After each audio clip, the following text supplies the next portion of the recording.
사랑하는 영락교회 지체들에게 주 안에서 평화 인사를 전합니다. 오늘은 2022년 11월 2일 수요일입니다. 오늘의 묵상 본문은 요한계시록 12장 1절로 17절까지의 말씀입니다. 오늘 본문 말씀 12장 1절부터의 말씀은 이렇게 시작합니다. 하늘에 큰 이적이 보이니 해를 옷 입은 한 여자가 있는데 그 발 아래에는 달이 있고 그 머리에는 12별의 관을 썼더라. 우리 11장의 두 증인의 환상에 이어서 이제 7째 나팔 소리가 울리고 그리고 이제 여자와 용의 환상이 시작되고 있죠. 여자와 용의 환상이라고 하는 건 이제 12장부터는 영적인 전쟁, 본질적인 세상에서의 영적인 전쟁의 내용, 그걸 환상으로 계시로 말씀하고 있습니다. 큰 이적이라는 게 메가세메이온이라는 말인데, 메가는 영어에 그대로 메가로 나왔죠. 메가는 그대로 내려온 그 영어로 받은 것이고 큰 이런 거죠. 세메이온이라는 건 이제 사인입니다. 표적이라고 했으면 더 좋았을 텐데, 근데 이적이라는 게 뭐냐라고 하면 본질의 역사가 현상의 역사에 실제화되는 것이죠. 그걸 우리가 이적이라고 얘기하니까 이적이라는 것도 아주 틀린 표현은 아니죠. 근데 사인이라고 표적이라고 했으면 더 맞을 것 같습니다. 큰 이적이 보이니 해를 옷 입은 한 여자가 있는데, 해를 옷 입었다는 것은 이제 하늘의 영광을 입었다. 해라고 하는 것, 햇빛, 태양 이런 것이 이제 영광을 상징하는 표상이니까 해를 옷 입었다. 해를 어떻게 옷 입겠어요? 해를 옷 입은 한 여자가 있다라는 건 이 여인이 하늘의 영광을 덧입은 자다라는 거죠. 그 발에는 달이 있고, 그것도 권세죠. 달을 발 아래 두었다. 달을 다스리는 권세가 있다. 이런 거죠. 그 머리에는 12별의 관을 썼더라. 12별의 관을 썼다는 게 무슨 이야기일까? 이거에 대해서 한 여자가 누구냐 하는 논란이 많습니다.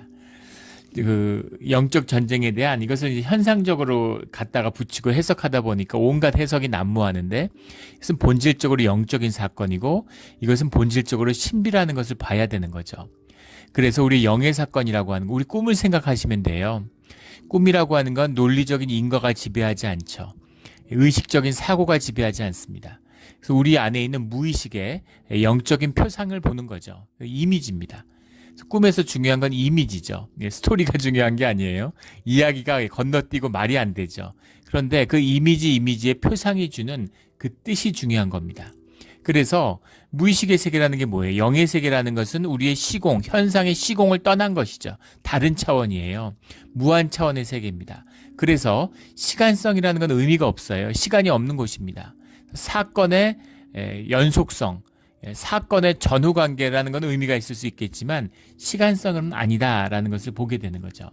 굉장히 복합적이고 굉장히 중충적인 그런 이미지를 가지고 있다라고 볼 수 있습니다.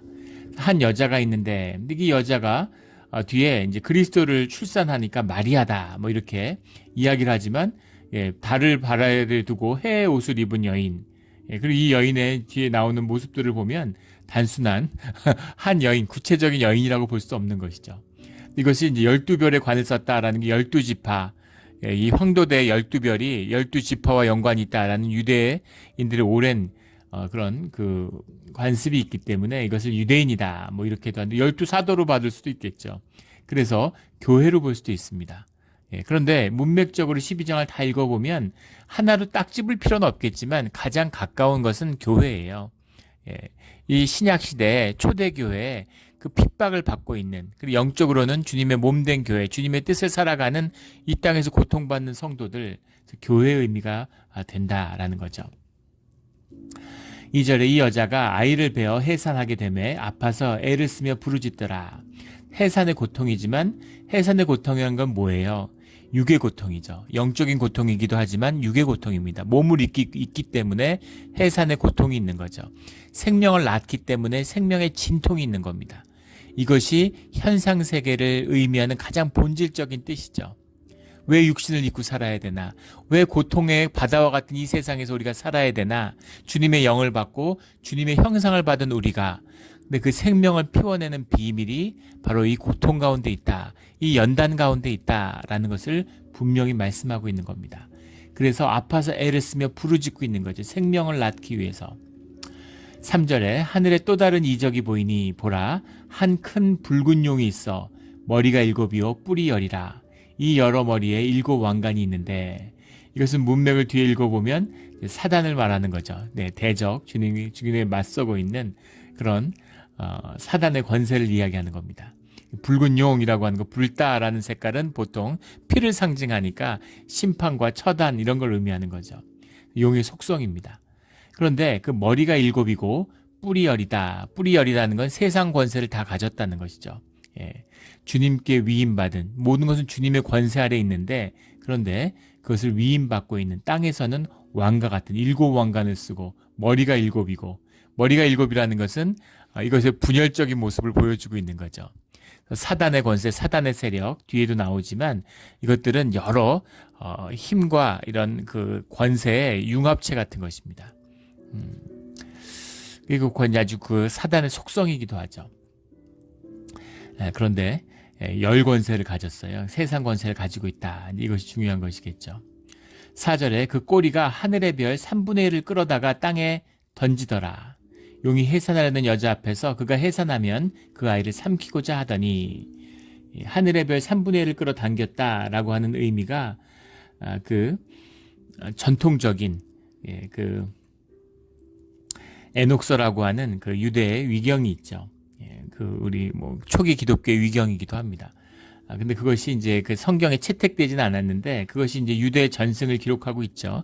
거기에 보면 그 하늘에서의 그 전쟁으로 원래 천사였는데 그 천사의 3분의 1이 그 천당에서 쫓겨났다. 천국에서 그 주님께 대적하는 사단에게 협력했다가 쫓겨났다. 이제 이런 이야기가 나오는데 오늘 본문 9절에도 그런 비슷한 내용이 나와요. 오늘 4절도 그 와의 연관 때문에 유대의 전승 때문에 이것이 그걸 표상하는 것이다. 이렇게들 많이 해석합니다. 그래서 그 꼬리가 하늘의 별 3분의 1, 하늘의 별이라는 것도 천사의 상징이죠. 천사의 3분의 1이 이 사단에게 가세했다가 이제 천국에서 쫓겨났다는 거죠. 근데 그들이 땅에 던져졌다라는 겁니다. 근데 그 사단의 세력, 이 붉은 용이 해산하는 여자 앞에서 그가 해산하면 그 아이를 삼키고자 하더니 그러니까 그리스도의 권세를 꺾고 그리스도의 역사를 꺾으려고 하는 그 핍박을 의미하는 거죠. 여자가 아들을 낳으니 이는 장차 철장으로 만국을 다스릴 남자라. 철장이라는 게 라브도 시데라라는 말인데 라브도라는 게 로드죠. 이 왕이 요즘도 왜 그 대관식 이번에 그 뭐 영국에서 하는 왕의 대관식 이런 걸 보면 이제 기둥 같은 걸 손으로 잡고 있잖아요. 왕의 상징이죠. 로드라고 그러죠. 로드. 시데라라는 게 이제 아이런, 오브 아이런. 그래서 쇠로 된 철장, 권세를 상징하는 거죠. 왕의 권위. 그것으로 만국을 다스릴 남자다. 그러니까 그리스도죠. 하늘의 영적인 권세지만 동시에 이 땅에 와서 여인의 몸을 낳아서 태어난 인간의 모습으로 태어난 인자의 모습으로 태어난 그 자가 그리스도가 철장으로 만국을 다스릴 우리의 예수 그리스도다라는 걸 이제 볼 수 있는 거죠. 그 아이를 하나님 앞과 그 보좌 앞에서 올려가더라. 이것을 그리스도기 때문에 그 여인에게 태어난 이 아이를 예수님으로 볼 수도 있지만 동시에 앞으로 오실 이 땅에 오실 다시 오실 그리스도로도 볼 수 있겠죠. 그것이 중충적인 의미를 가진다는 뜻입니다. 그 교회의 아픔과 핍박 가운데서 이 땅에 다시 오실 그런 주님을 상징할 수 있다라는 겁니다. 구름을 타고 오시겠다고 했는데 우리가 구름을 탄다는 것의 의미를 어제 나누었죠. 구름을 탄다는 건 하늘의 권세, 구름을 타고 하늘로 올라간다, 구름을 타고 하늘로 올라온다라는 건 하늘의 영광이 함께하고 있다라는 것의 표상이라는 겁니다. 6절에 그 여자가 광야로 도망가매 거기서 1260일 동안 그를 양육하기 위하여 하나님께 예비한 곳에 있더라. 1260일, 한때, 두때, 반때, 42개월 이것이 전부 다 같은 의미다라는 걸 시간적으로는 1260일을 3년 반을 나눈 것이고 푼 것이고 또 3년 반을 달수로 한 게 42개월이죠. 또 7 곱하기 6이니까 땅의 완전한 수를 의미하는 것이기도 합니다. 그리고 한때, 두때, 반때라는 것이 가지는 영적인 속성에 대해서 나눴죠. 세상의 질서. 한때, 두때, 반때가 아니라 한때, 두때, 세때가 아니라 한때, 두때, 반때로 꺾이는 것이 세상에 돌아가는 섭리의 본질이다라는 걸 나눴습니다. 그걸 의미하는 거죠. 한때, 두때, 반때, 3년 반, 42개월을 날수를 푼 게 1260일이다. 하늘의 땅의 때가 다 채울 때까지, 주님의 섭리의 때가 이를 때까지라는 그 의미를 담고 있는 거죠. 실제 날수가 1260이라는 의미를, 문자적인 의미가 아니라는 뜻입니다. 그래서 그를 양육하기 위하여 하나님께 예비하신 것이다. 사실은 양육한다, 우리의 성장을 의미하는 거잖아요. 그래서 교회가 이 땅 가운데, 고통 가운데 이 세상에 있는 이유, 주의 성도가 육을 입고서 세상 가운데 살아가는 그 이유, 이게 1260일 동안의 주님의 양육이죠. 이것이 우리의 신앙의 생활과 광야의 삶의 본질적인 것입니다. 이 뜻을 이루어서 주님의 뜻에 합당한 그런 형상으로 자라나는 우리 모두가 되기를 주의 이름으로 축원합니다. 7절에 하늘에 전쟁이 있으니 미가엘과 그의 사자들이 용과 더불어 싸울세 용과 그의 사자들도 싸우나. 하늘에 영적 전쟁이 있었다는 것이죠. 유대 전승에 나오는 천국의 전쟁을 의미하는 것일 수도 있겠습니다. 그런데 우리가 하나 보게 될 것은 용과 그의 사자들, 미가엘과 그의 사자들, 다 에인젤들이죠. 용과 그의 사자들과 미가엘과 그의 사자들이 싸운 것입니다. 이걸 가지고서 사단의 권세를 꺾은 것은 미가엘이다. 천사 숭배의 원인이 되기도 했어요, 중세에. 그런데 미가엘이 무슨 힘이 있어서, 무슨 권한으로 용과 싸우겠습니까? 그것도 하나님의 권세를 힘입은 것이죠. 용은 무슨 권세가 있어서 미가엘과 맞서서 하나님께 감히 대적하려고 하나요? 그것도 하나님이 용납하셨기 때문입니다. 하나님의 섭리 가운데 이루어지는 역사예요. 우리가 분명히 볼 수 있는 것은 용과 싸우는 것이 미가엘이라는 것입니다. 천사와 천사의 싸움이에요. 하나님이 싸우시는 게 아니라는 겁니다. 그래서 하나님은 대적이 없어요. 하나님께 누가 대적이 있을 수 있습니까? 그런데 마치 하나님의 대적인 것처럼 마귀가 속이는 것이죠. 사단이 속이는 겁니다. 자기가 마치 악신인 것처럼, 신성을 가진 것처럼, 하나님의 맞서는 자인 것처럼 그렇게 속이는 거죠. 그런 것이죠. 그것이 이제 속이는 권세죠. 속이는 권세입니다. 그래서 굉장한, 사단이 굉장한 것처럼, 그런데 미가엘, 천사와 싸워서도 지는 자다라는 것이 분명히 나오죠. 그래서 그들이 거기서 8절에 이기지 못하여 다시 하늘에서 그들이 있을 곳을 얻지 못한지라. 천사인데 타락한 천사라고 그러죠. 타락 천사. 이 타락한 천사들이 하늘에서 쫓겨나서 땅에 와 있는 거예요. 이것이 사단과 귀신, 마귀의 본질이다라는 겁니다. 영적인 존재지만 동시에 가장 육적인 존재이기도, 땅에 속한 존재들이다. 물론 인간도 땅에 속해 있습니다. 그러나 땅의 백성은 아니죠. 땅의 백성으로 살아가고 있는 것처럼 보일 뿐이지 하나님의 형상을 따라 입었기 때문에 그걸 극복하고 땅을 넘어서 하늘로 갈 수 있는 존재죠. 땅에 살지만 하늘을 누리며 하늘을 살 수 있는 존재입니다. 그것이 인간의 비밀이죠. 인간의 영광이에요. 그런데 이 사단은 엄청난 권세가 있는 것 같고 영적인 파워가 있는 것 같지만 이들은 육적인 존재고 땅에 속한 존재고 소망이 없는 존재라는 것이죠. 분명히 볼 수 있게 되는 겁니다. 9절에 큰 용이 내쫓기니 옛뱀, 곧 마귀라고도 하고, 옛뱀이라는 건 창세기 3장 1절에 나오는 하와를 유혹하고 속였던 그 옛뱀이 바로 이 사단이다라는 것을 분명히 보여주고 있는 겁니다.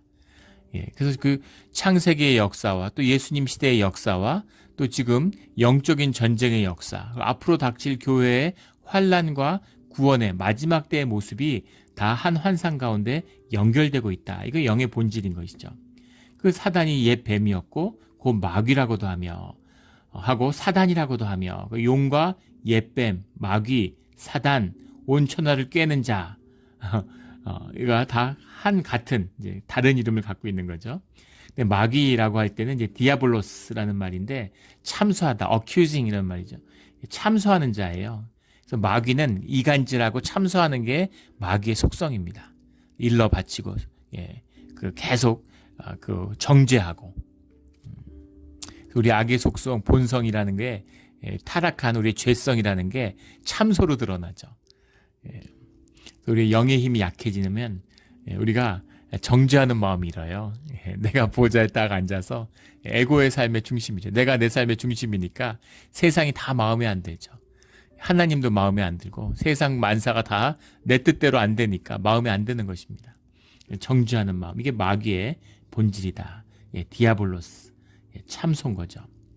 사단이라고 할 때는 이제 사타나스라는 말을 대적한다, 맞선다 이런 말이죠. 그러니까 하나님이 움직이시는 뜻, 하나님의 섭리에 따라 살아가는 자들에게 맞서는 거죠. 그러니까 하나님한테 맞서는 것이죠. 하나님에게 직접적으로 맞서거나 하나님을 대적하는 그런 존재는 못 되지만 하나님의 뜻에 순종하는 자들을 넘어뜨리려고 하는 자들이다. 이것이 사타나스고 디아블로스다. 하는 걸 볼 수 있습니다. 온 천하를 꿰는 자, 꿰다라는 말이 이제 플라네라는 게 원형인데 플라네라는 게 원더링이에요. 세상을 경이롭게 하는 자 이런 뜻입니다. 깬다 이렇게 해석을 했는데 세상을 깜짝 놀라게 하는, 세상 사람들을 매혹에 빠뜨리는 자다. 그래서 깜짝 놀라게 하고 매혹시키는 것을 조심해야 됩니다. 이게 종교의 모습이잖아요. 사람들을 매혹시키려고 그래요.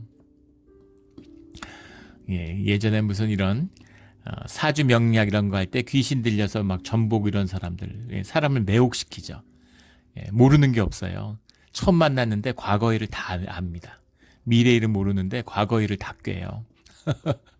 깜짝 놀라는 거죠. 마술사들. 예전에 한 유명한 마술사인데 인터뷰를 하는데 마술이라는 게 사람을 속이는 거잖아요. 근데 사람들 그냥 속아 넘어가는 거죠. 근데 무슨 얘기를 하냐면 정말 무서운 걸 느꼈던 게 자기가 어떤 술자리에서 마술 같은 걸 막 보여줬다는 거예요.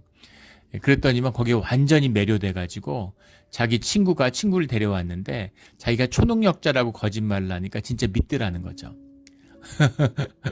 나중에 그 친구가 그러고 그냥 술자리에서 헤어졌는데 다니면서 진짜 초능력이 있고 초능력을 봤다고 막 이야기를 하니까 그래서 자기가 걱정이 돼서 전화해서 사실은 다 그 속임수다 이렇게 얘기를 해줬는데도 네 마음 안다 이러면서 그걸 안 믿더라는 거예요. 그래서 그런 걸 보면서 참 무섭구나 이런 생각이 들었다는 거죠. 사람이 속이는데도 넘어가는데 뭐 있었던 거 없애기도 하고 뭐 온갖 신비한 마술 같은 거 할 때 보면 눈이 휘둥그레지는 막 사람을 없애기도 하고 공중에 띄우기도 하고 막 난리 나잖아요. 사람이 속이는데도 속아 넘어가는데 귀신이 속이면 어떻겠습니까? 마귀가 속이면 어떨까요? 혹하는 것이죠. 예전에 한국에 있는 그 왕십리 쪽에 유명한 이단 교회들이 있죠. 뭐 연예인들이 많이 다닌다 이래서 뭐 화제의 중심이 되기도 하고. 근데 그 이제 그 이단이죠 완전히. 뭐 그 이단도 아니라 타종교라고 봐야 될 것 같은데 그 교주가 이 집회를 하는데 어떤 고발풀 이런 데 나오는 걸 봤어요. 근데 옷을 입고 있는데 변화산의 기적을 보여주겠다고. 그러면서 사람들 앞에 이렇게 나왔는데 온몸에 눈을 뜨고 볼 수 없으려고 환하게 빛이 나는 거죠. 그러니까 사람들이 막 열광하고 막 그래요. 이제 과학자들이 그걸 보고서 그걸 재현하는 겁니다. 특수 염료 같은 게 있어서 그것을 옷에다 바른 다음에 조명을 하니까 진짜 그 사람만 확 빛나는 걸 보여주더라고요. 사람들이 거기 혹하는데 그 조명과 트릭에 사람들이 혹했을까요? 아니죠. 혹하는 마음이 있기 때문입니다. 그런 것에 속아 넘어가고 싶은 눈이 밝아져서 눈에 속고 싶은 그런 우리의 거짓된 마음이 있기 때문인 거죠. 원더를 갈구하는. 우리가 형상에 따라 만들어졌고 우리가 본질의 세계를 느껴요. 영이 있기 때문에. 현상을 살고 육으로 살지만 그것으로 채워지지 않는 영의 무언가가 움직이는구나 하는 걸 느끼는 거죠. 사업하시는 분들, 비즈니스 하는 분들 다 느끼잖아요. 뭔가 있구나. 어떨 땐 계속 손해보고 계속 실수하고 계속 넘어져도 불같이 일어날 때가 있고 어떨 땐 아무것도 아닌데 무너질 때가 있고. 그 장사하는 분들이 그런 신비를 느끼잖아요. 뭔가 꿈틀거리는 게 뒤에 있구나 이런 걸 아는 거죠. 그러니까 무슨 타일랜드나 베트남 식당 이런 데 가보세요. 그 법당 같은 걸 차려놓고 온갖 것, 동서고금을 막론하고 다 있는 것이죠. 그것이 이제 영적인 본질의 것이 있다는 겁니다. 그런데 원더링, 혹하는, 그걸 꿰는 신비한, 그걸 조작하는 이 종교의 것에 넘어가는 마음, 그것이 함정이라는 겁니다. 누가 사기를 당할까요? 사기를 당하는 사람들은 돈에 대한 탐욕, 욕심이 있기 때문이에요. 그 욕심이 없는 사람들은 사기꾼을 만날 일도 없습니다. 근데 그런 욕심이 있으면 사기꾼을 끌어당김의 법칙이 있잖아요. 끌어당기는 거예요. 그런 모든 이 허상을 끊고 깨끗한 마음으로 주님 안에 속하는 것이죠. 우리를 보호하는 주님의 은혜라는 것을, 이 교회예요. 교회라는 게 얼마나 어떻게 보면 현상적으로 보면 따분하고 지루하고 재미없는 것입니까? 청년들이 교회를 외면하죠. 재미가 없어요. 전에 어떤 몇 년 전에 한 성도님이 우리 교회가 10여 년간 분쟁을 겪다가 이제 평화가 임했죠. 지금 이제 6년 동안 평화를 지켰습니다. 화목을 지켰어요. 내년이 되면 또 주님의 새로운 역사가 시작될 거라는 그런 소망이 생깁니다. 그런데 예전에 사람들이 막 싸우고 그럴 때 재밌었다는 거죠. 재미없으면 교회 나왔겠습니까? 맨날 모이고 싸우고 뭐 말이 많고 서로 정죄하면서 재밌었다는 거예요. 서로 밥 사주려고 그러고 서로 커피 사주려고 그러고. 근데 평화하고 예배드리고 기도하고 이러니까 재미가 없는, 솔직하신 거죠. 재미가 없다고 교회가. 밥 사주는 사람도 없고 당기는 사람도 없고. 그런데 혹하면 안 되는 것입니다.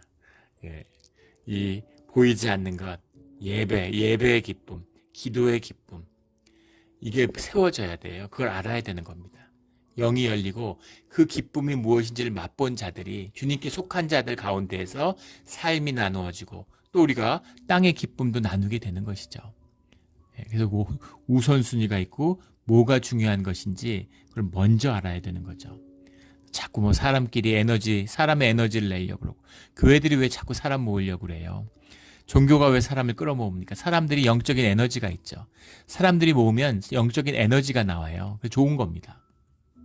자꾸 축제하고 사람들이 모이려고 그러는 거 아니에요. 그런데 하나님이 중심에 있지 않은 사람, 예배가 중심에 있지 않은 사람들이 모이면 악의 역사가 일어납니다. 집단악이 발휘되고 희생양이 나와요. 죽어나는 사람, 짓밟히는 사람이 나오게 돼 있는 겁니다. 이게 영의 역사예요. 꿰는 자에게 꿰이지 않는, 오직 주님께만 꿰이는 그런 우리 모두가 되기를, 교회가 되기를 주의 이름으로 축원합니다. 그가 땅으로 내쫓기니 그의 사자들도 그와 함께 내쫓기니라. 그 사단과 그의 사자들이, 그를 따르는 사단의 무리들, 귀신의 무리들, 마귀의 무리들이 땅에 있다라는 거죠. 악령이 악령을 쫓는 것입니다. 귀신을 쫓는데 귀신을 불러 쫓아요. 더 힘센 귀신을. 다 결국엔 한 통속인 것이죠. 무당이 구술해요. 귀신을 쫓는다고. 무당의 신은 누굽니까? 그것도 귀신이잖아요. 그래서 마귀를 쫓는 것입니다. 작은 마귀를 쫓아내고 더 큰 마귀를 불러와요. 이것이 우상 숭배의 본질인 것이죠. 10절에 내가 또 들으니 하늘에 큰 음성이 있어 이르되 이제 우리 하나님의 구원과 능력과 나라와 또 그리스도의 권세가 나타났으니 우리 형제들을 참수하던 자 곧 우리 하나님 앞에 밤낮 참수하던 자가 쫓겨났고 하늘의 역사입니다. 영적인 이 전쟁, 하늘의 전쟁에서 이미 사단이 패배했다라는 거죠. 그래서 그들이 땅으로 쫓겨난 거예요. 근데 문제는 우리가 땅에 살아가고 있다는 것이죠. 11절에 또 우리의 형제들이 어린 양의 피와 자기의 증언하는 말씀으로 그를 이겼으니, 중요한 말씀이죠. 어린 양의 피와 증언하는 말씀으로.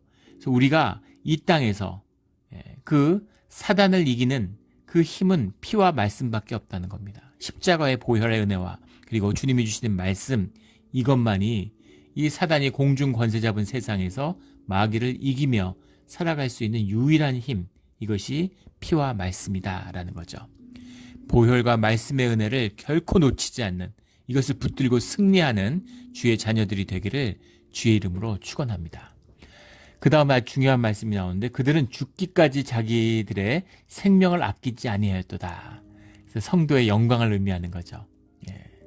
이게 인간의 비밀입니다. 마귀는 말할 것도 없고 천사보다 더 나은, 하나님의 영광을 왜 인간이 더디고, 인간이 도대체 뭐길래 천사가 인간을 바라본다고 생각해 보세요. 얼마나 가소롭겠습니까? 기가 막힐 거예요. 그런데 왜 하나님이 이런 인간에게 때문에 아파하시고, 왜 인간들에게 이렇게 보살피시고, 또 왜 인간의 몸으로 가서 피를 흘리실까?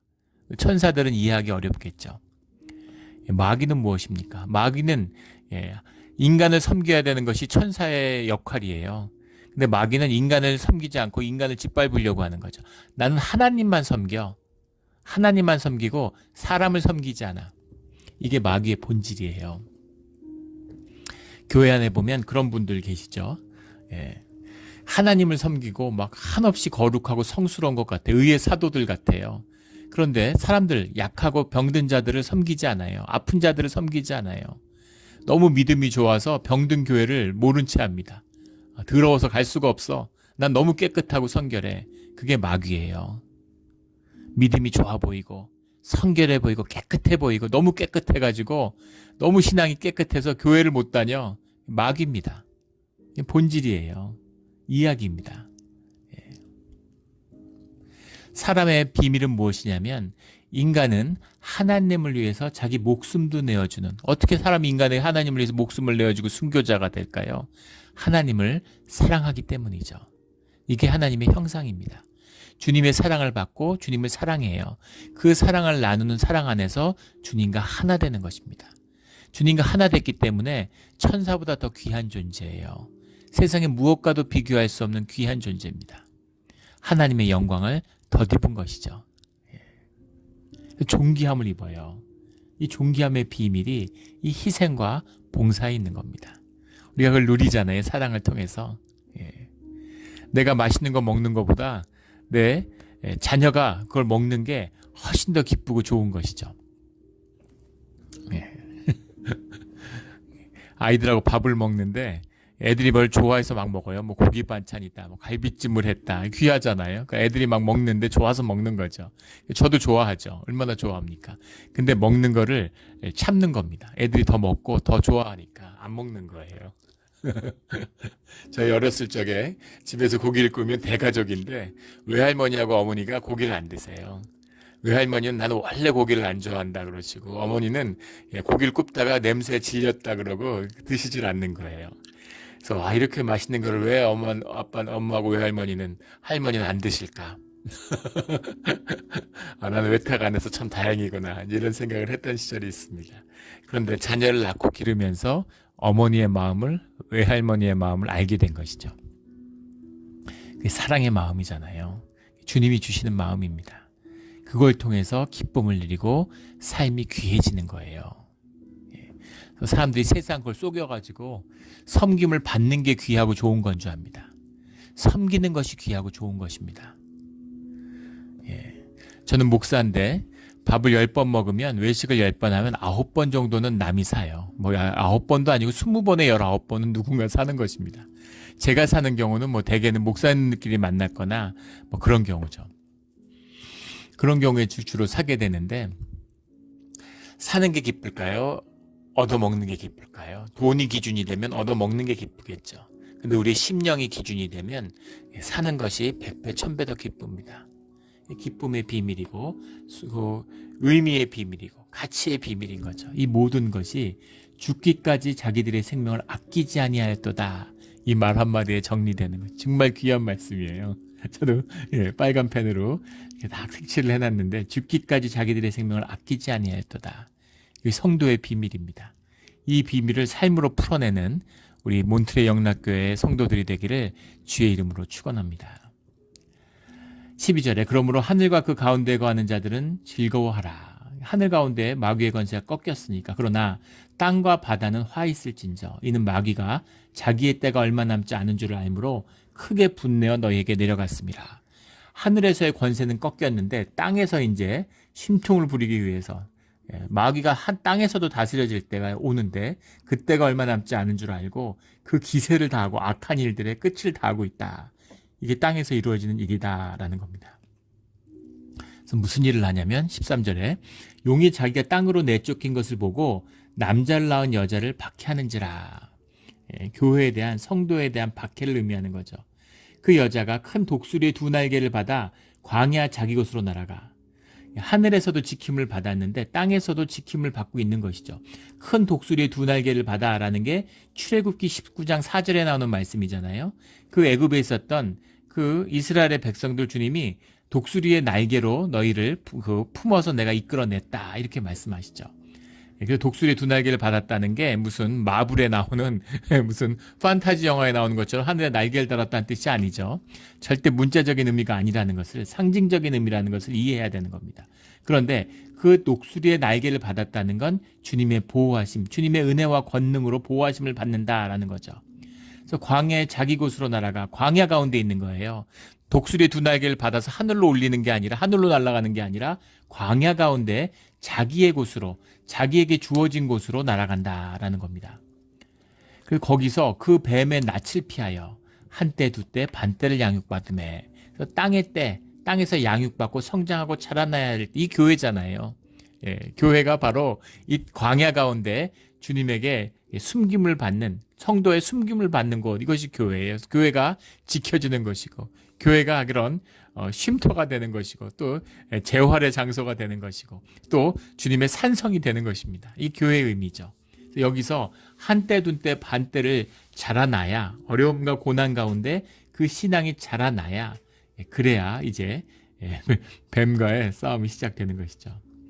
15절에 여자 뒤에서 뱀이 그 입으로 물을 강같이 토하여 여자를 물에 떠내려 가게 하려 하되, 세상의 권세를 쥐었지만 교회를 어쩌지는 못하는 겁니다. 교회를 넘보질 못해요. 그러니까 세상을 뒤흔드는 거죠. 물을 토해낸다. 이 뱀의 형상이라는 것이 무슨 라합이나 리워야다한 것처럼 바다의 괴수로, 바다라는 것이 이런 무질서와 이런 것의 표상이잖아요. 그러니까 물의 권세인 거죠. 홍수의 권세, 심판의 권세, 이런 것으로 세상을 떠내려 보낼 것처럼 물을 토하는데, 그런데 16절에 땅이 여자를 도와 그 입을 벌려 용의 입에서 토한 강물을 삼키니, 근데 하늘과 땅이라고 하는 세상 만물은 주님의 섭리 가운데 있는 거죠. 용이 그 공중의 권세를 잡고 물을 토해도 그 물을 땅이 삼켜버리는 거죠. 이런 주님의 보호하심이 있다라는 겁니다. 17절에 용이 여자에게 분노하여 돌아가서 그 여자의 남은 자손, 곧 하나님의 계명을 지키며 예수의 증거를 가진 자들과 더불어 싸우려고 바다 모래 위에 서 있더라. 순교하는 자들 통해서 주님이 영광을 받고 하늘의 심판을 이루어 가시는데, 그 가운데 남은 자들이 있다는 겁니다. 이 땅에서 주님을 만나는 마지막 환난 때를 지나서 하나님 나라가 이루어지는 걸 이 땅에서 만나는 자들이 있어요. 그 남은 자의 역사, 그들을 적어도 하늘의 권세와 영의 권세에 맞서질 못하지만은 이 땅에서만큼은 그 남은 자들을 짓밟겠다고 이 용이 서 있다라는 겁니다. 이것이 우리가 만나고 있는 이 세상의 본질입니다. 보이지 않는 본질이고, 또 이 본질이 현상을 통해서 표상되고 있죠. 우리가 보고 있죠, 사실은. 이게 진실이에요. 이게 본질입니다. 그래서 마치 세상에 아무것도 없는 것처럼, 기계적으로 돌아가는 것처럼, 현상이 전부인 것처럼, 어리석음이죠. 깨어나야 되는 것입니다. 이걸 본 자들은, 이 영광을 보는 자들은 절대 껍데기로, 세상의 현상으로, 잠깐 있는 육으로 살 수가 없는 것이죠. 왜냐하면 본질을 봤기 때문이에요. 본질을 보았기 때문입니다. 이 영광을 만나고 눈이 띄어져서 깨어나서 새로운 삶, 영광의 삶을 걸어가는 우리 모두가 되기를 주의 이름으로 축원합니다. 아멘. 기도드리겠습니다. 하나님 아버지, 감사합니다. 하늘에서 이루어진 일들을 말씀을 통해서 우리로 보게 하여 주시니 감사합니다. 우리가 주님의 영광을, 주님의 보호자의 영광을 만남으로 우리가 단 하루도 육으로 썩어지는, 보잘것없고 이 현상, 세상의 용에게 속아서 삶을, 이 귀한 주님이 생명으로 주시는 이 삶을 낭비하는 그런 삶이 되지 않게 하여 주시옵소서. 그럼 복되고 귀한 오늘 하루가 되게 하시고 우리의 삶이 시작이 되게 하여 주시옵소서. 감사하며 예수 그리스도 이름으로 기도드렸습니다.